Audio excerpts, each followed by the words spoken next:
It started innocuously enough. I stirred awake in the middle of the night, my husband's soft mumbling breaking the quiet stillness of our bedroom. At first, I dismissed it. Michael often talked in his sleep nonsense phrases, half-laughs, and murmured strings of words that vanished like wisps of smoke. But tonight, one word emerged with startling clarity: Emily. My eyes snapped open. My heart raced as I turned my head toward him. The name hung in the air, like an accusation. I strained to listen, my body stiff with an unease I couldn't quite name. Michael's face was peaceful, his breathing even, as though he hadn't just shattered my sense of calm. The next morning, I couldn't shake the name. I watched Michael as he buttered his toast, his movements casual and oblivious to the storm brewing within me. Did you sleep well? I asked, my voice steady, but my eyes searching. Yeah, why? He looked up, his blue eyes meeting mine. You were talking in your sleep again, I said carefully. He chuckled. Was I? What did I say this time? Something about aliens invading? No, I said slowly. You said a name. Michael raised an eyebrow, amused. Oh yeah? What name? Emily, I replied, watching his face closely. His smile faltered for the briefest moment before he recovered. Huh. Weird. I don't know any Emily.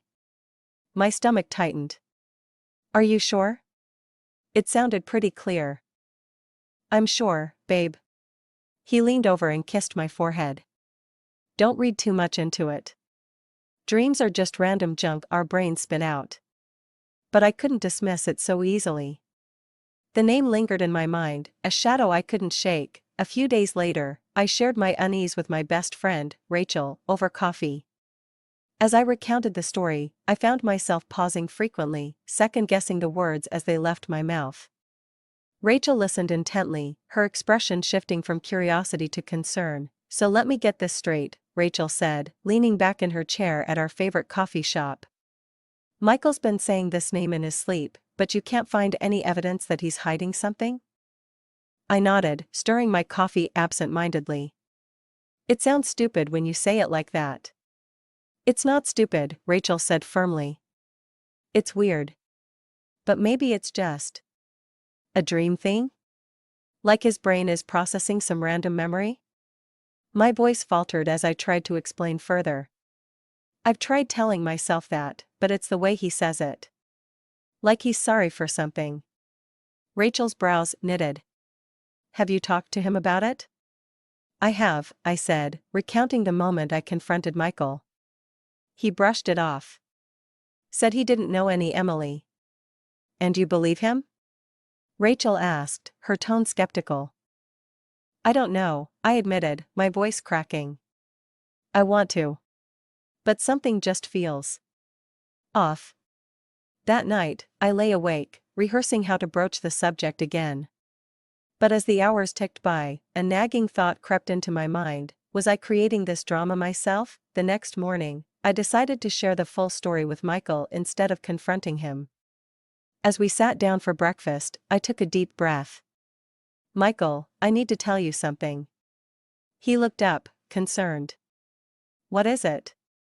I've been really bothered by this whole sleep-talking thing, I began. And it's not just about the name. It's how it makes me feel. It's like there's this story playing out in your dreams, and I'm not part of it. I keep replaying it in my head, wondering what it means. Michael put his fork down and reached across the table, taking my hand. His touch was warm, grounding me in a way that calmed my racing thoughts. I had no idea it was weighing on you this much. I'm sorry. Let's figure this out together. How? I asked, my voice trembling. I don't even know where to start. Michael thought for a moment before saying, maybe we should keep a journal. If I talk in my sleep again, write it down. We can try to piece together what's going on. I nodded, a flicker of hope sparking in my chest. Okay. Let's try that. He stood and walked around the table, pulling me into a tight embrace. You mean everything to me, he whispered, his lips brushing my temple. We'll figure this out. Together. In the following weeks, I documented every murmured word Michael uttered in his sleep. As I shared these entries with him, our conversations became deeper and more vulnerable. Michael opened up about past experiences and lingering regrets, and I found myself seeing him in a new light. But then, the journal began to take a darker turn. One night, Michael whispered, "I'm sorry, Emily. I'm so sorry."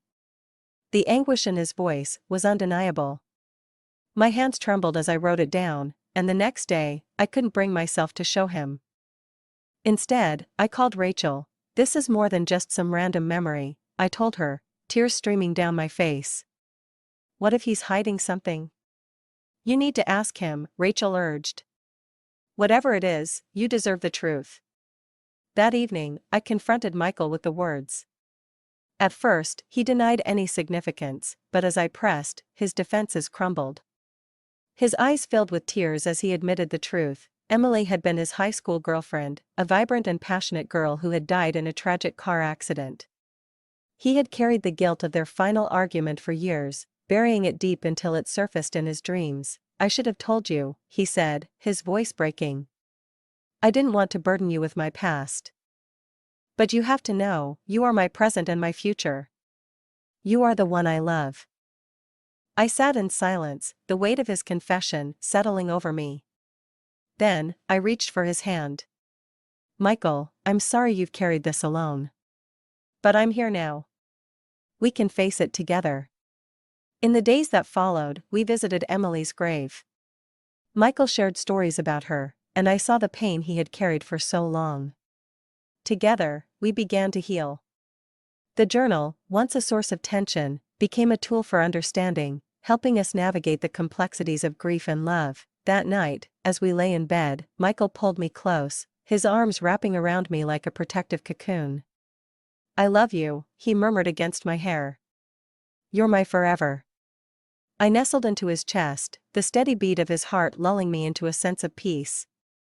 "I love you too," I whispered, knowing that whatever challenges lay ahead, we'd face them together. And as I reflected on the journey, I realized that sharing the story both with Rachel and with Michael had been the key to unraveling the truth. The act of telling had turned suspicion into connection, doubt into discovery, and, ultimately, strengthened the bond between us.